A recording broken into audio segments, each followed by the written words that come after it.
Galatians 6:7. Be not deceived, God is not mocked. For whatsoever a man soweth, that shall he also reap.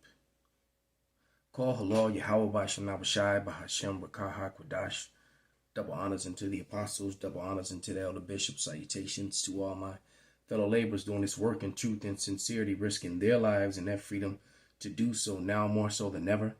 To the scattered elect that are scattered around the four corners of the earth, that be like unto the speckled bird, the Israelite foreigners among the heathens that looks like the heathens, and to the Akwaf that are listening and learning, to you I say Shalom.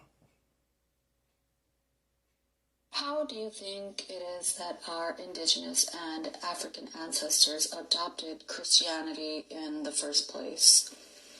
I'll tell you. Other accounts state there were butcher shops throughout the Caribbean where native bodies were sold as dog food.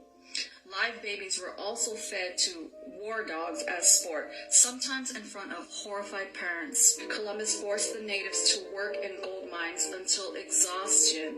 Those who opposed were beheaded or had their ears or nose cut off. All persons over 14 had to supply large quantities of gold every 3 months.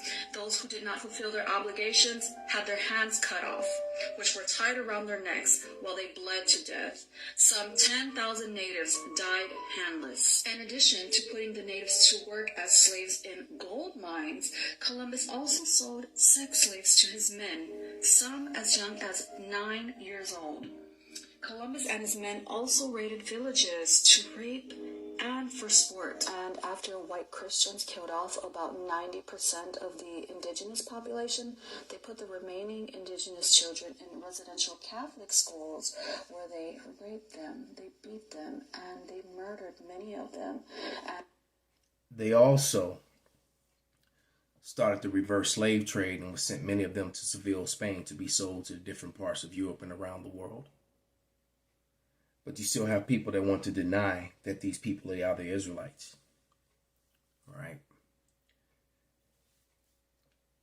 Another scripture. This is Revelation 13, 9 and 10. And it reads, If any man have an ear, let him hear. He that leadeth into captivity shall go into captivity. And he that killeth with the sword must be killed with the sword. Here is the patience and the faith of the saints. The saints are faithfully waiting to put those into captivity, to put them into captivity. Shalom.